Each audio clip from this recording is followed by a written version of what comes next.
ആശീർവാദ് സിനിമാസിൻ്റെ 25ാമത്തെ വർഷമാണ്. 25 വർഷം തികയുന്ന ദിവസമാണ്. 25 വർഷങ്ങൾക്ക് മുൻപ് ഒരു ജനുവരി 26-ാം തീയതി ചേച്ചി പറഞ്ഞതുപോലെ ഒരു അത്ഭുതം നടന്നു. മോഹൻലാൽ സാറും ആശീർവാദും നമ്മളെ കുടുംബം ഒന്നായിട്ട്. ആ അത്ഭുതത്തിൽ നിന്നാണ് ശരിക്കും പറഞ്ഞാൽ ഇന്ന് ഈ 25ാം വർഷം ആഘോഷിക്കുമ്പോൾ എമ്പുരാൻ എന്ന ചിത്രവുമായിട്ട് അല്ലെങ്കിൽ അത് അങ്ങനെ ഒരു സിനിമയെക്കുറിച്ച് സംസാരിക്കാനും അതിൻ്റെ ഒരു ലോഞ്ച് സംഘടിപ്പിക്കാനും അതിലെല്ലാം സാധിച്ചത് വലിയൊരു ഭാഗ്യമായിട്ട് തന്നെയാണ് കാണുന്നത്. ശരിക്കും സിനിമ നമ്മൾ നരസിംഹം എന്ന് പറയുന്ന സിനിമ എടുക്കുമ്പോൾ മനസ്സിൽ ഈ മോഹൻലാൽ സാർ എന്ന് പറയുന്ന ഒരു ആരാധകനുണ്ടായിരുന്നു, ഇപ്പോഴും ഉണ്ട്. അപ്പോൾ ആ ആരാധകന് എനിക്ക് എൻ്റെ ജീവിതത്തിൽ ചെയ്യാൻ ഒരിക്കലും സാധിക്കുകയില്ല, പക്ഷെ പലതും ചെയ്യണമെന്ന് ആഗ്രഹിക്കുകയും ചെയ്ത് സിനിമ നിർമ്മിച്ച ഒരാളാണ്. അപ്പം ഞാൻ ഷാജിയേട്ടനൊക്കെ ആയിട്ട് ഈ നരസിംഹത്തിൻ്റെ പല ഡിസ്കഷൻ രഞ്ജിത്തേട്ടനൊക്കെ ആയിട്ട് സംസാരിക്കുമ്പോൾ ലാൽ സാറിനെ വേറൊരു തലത്തിൽ കൊണ്ടുവന്ന് ഒരു പ്രത്യേക പലപ്പോഴും പറഞ്ഞിട്ടുണ്ട് ഷാജിയേട്ടനെ കുറിച്ച്. നമ്മളെ കൊതിപ്പിക്കുന്ന ചില കാര്യങ്ങൾ കാണിക്കുക എന്ന് പറഞ്ഞ് നമ്മൾ കൊതിച്ച് നരസിംഹത്തിനകത്ത് വരികയും പല കാര്യങ്ങൾ പറയുകയും ഒക്കെ ചെയ്ത് അത് സ്വീകരിക്കുകയൊക്കെ ചെയ്താണ് എനിക്ക് തോന്നുന്നു. അറിഞ്ഞോ അറിയാതെയോ ഷാജിയേട്ടനൊക്കെ അത് നമ്മുടെ ഒരു വർത്തമാനങ്ങളൊക്കെ എൻജോയ് ചെയ്യുകയും ചെയ്തിട്ടുണ്ട്. അപ്പോൾ പറഞ്ഞു വന്നത്, അങ്ങനെ ഒരു നരസിംഹം ഉണ്ടായി, ഒരു അത്ഭുതം സംഭവിച്ച് ഇന്നും ആ അത്ഭുതം നിൽക്കുമ്പോൾ നമ്മുടെ മനസ്സിൽ വീണ്ടും അതിനപ്പുറം എന്ത് ചെയ്യാൻ പറ്റും? മോഹൻലാൽ സാറുമായി യാത്ര ചെയ്യുമ്പോൾ കുറച്ച് സിനിമകൾ ചെയ്തു എന്ന് പറയുന്നതിനപ്പുറത്ത് നമുക്ക് ഏത് തലത്തിലോട്ട് പോകാൻ പറ്റുമെന്നിങ്ങനെ എപ്പോഴും ചിന്തിക്കുകയും അങ്ങനെയുള്ള സിനിമകളിലൂടെ യാത്രയും ഒക്കെ ചെയ്തു പോകുമ്പോഴാണ് നരനുണ്ടായി, അങ്ങനെ കുറേ സിനിമകൾ ജോർജ് സാറുമായിട്ട് ചേർന്നുണ്ടായി. പക്ഷേ ലൂസിഫറിലോട്ട് വന്നപ്പോൾ നമുക്ക് തോന്നി, എനിക്ക് രാജുവുമായിട്ട് സിനിമ ചെയ്യുമ്പോൾ ഞാനത് സത്യം പറയുകയാണ് കേട്ടോ, കാരണം ഈ സദസ്സ് നമുക്ക് എല്ലാവർക്കും അറിയാവുന്നതായതുകൊണ്ട് ഞാൻ കുറച്ച് കൂടുതൽ പറയുന്നുണ്ടെന്നേ ഉള്ളൂ. രാജുവുമായിട്ട് സിനിമ ചെയ്യുക എന്ന് പറയുന്നത് എനിക്ക് തോന്നുന്നു, എനിക്കറിയില്ല, എന്നെ ഭയങ്കര ഇഷ്ടമാണ് എന്ന് എനിക്ക് തോന്നുന്നു. എനിക്ക് ഭയങ്കര ഇഷ്ടം തന്നെയാണ് കേട്ടോ. കാരണം എന്താണെന്ന് വെച്ച് കഴിഞ്ഞാൽ കുറേ ചിലവൊക്കെ കൂടുന്ന ആളാണ്, പറയുന്ന കാര്യമൊക്കെ ചെയ്യിപ്പിക്കുന്ന ആളാണ്. പക്ഷേ ശരിക്കും ലൂസിഫർ എന്ന് പറഞ്ഞ സിനിമ ചെയ്തുകൊണ്ടിരുന്നപ്പോൾ ആ സിനിമ എടുക്കാൻ വേണ്ടി എനിക്ക് വേറെ ഒന്നും വേണ്ട, എപ്പോഴും ഒന്നും വേണ്ട, സിനിമയ്ക്ക് മാത്രം മതി, സ്വന്തമായിട്ടൊന്നും വേണ്ട. പക്ഷെ ആ സിനിമയ്ക്ക് വേണ്ടി ചോദിക്കുന്ന കാര്യങ്ങൾ ചിരിച്ചു നിന്ന് കൊടുക്കണം, എപ്പോഴും സന്തോഷത്തോടെ നിന്ന്. അപ്പം ഞാൻ സിനിമ നിർമ്മിക്കുന്ന സമയത്ത് രാജുവിൻ്റെ അടുത്ത് ഒരു അണ്ണൻ മുമ്പ് പൊക്കോ, ഞാൻ പുറകെ നിന്നോളാം. പക്ഷെ ആ പുറകെ നിൽപ്പ് ലൂസിഫർ എടുക്കുന്ന സമയത്ത് നമ്മൾക്കിടെ കയ്യിൽ നിന്ന് പോയി വേറൊരു തലത്തിൽ പോയി. പക്ഷെ ദൈവം ഒരുപാട് ഭാഗ്യം തന്നു.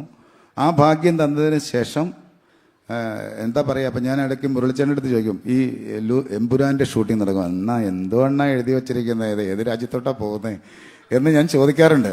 പക്ഷെ രാജുവിൻ്റെ അടുത്ത് ഒരിക്കലും ചോദിച്ചിട്ടില്ല. ഇടയ്ക്ക് പറയും, എന്നെ നോക്കിക്കോളണം കേട്ടോ എന്ന്.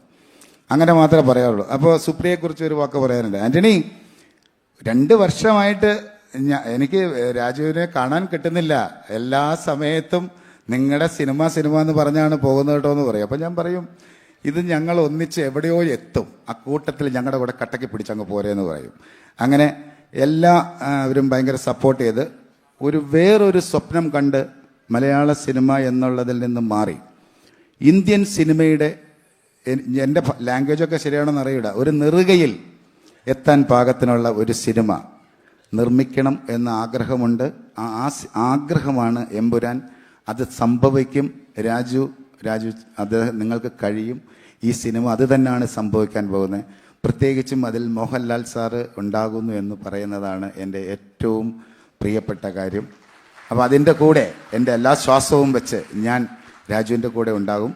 അതുപോലെ തന്നെ ഇത്രയും വലിയൊരു സ്വപ്നം കണ്ട് നമ്മൾ യാത്ര ചെയ്യുമ്പോൾ അതിൻ്റെ കൂടെ രാജുവിൻ്റെ കൂടെ സപ്പോർട്ട് ചെയ്ത എല്ലാവരെയും ഈ സമയത്ത് ഓർക്കുന്നുണ്ട്. ഞങ്ങളുടെ ഈ യാത്രയ്ക്ക് ഏറ്റവും കൂടുതൽ ശക്തി എന്ന് പറയുന്നത് ഇത് നമ്മൾ ഉദ്ദേശിക്കുന്ന പോലെയല്ല. ഈ സിനിമയുടെ എന്ത് ചിലവായി എന്ന് ആരെങ്കിലും ചോദിച്ചാൽ പറയാൻ പറ്റില്ല, കാരണം കള്ളം പറയുന്നതാണെന്ന് പറയും. അത് കാരണം ഞാൻ ആരോടും പറയുന്നില്ല, പറഞ്ഞിട്ടുമില്ല.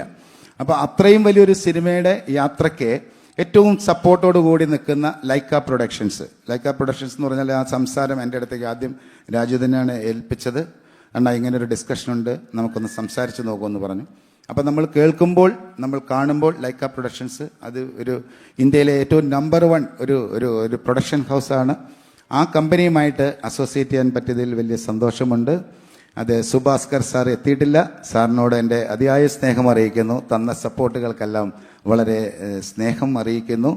തമിഴ് കുമരൻ സാർ എല്ലാവരോടും, നിങ്ങൾ വന്ന എല്ലാവരോടും എൻ്റെ സ്നേഹം അറിയിക്കുന്നു. നിങ്ങളുടെ സ്റ്റാഫിനോടും എല്ലാവരോടും എൻ്റെ ഹൃദയത്തിൽ നിന്നും നന്ദി പറയുന്നു.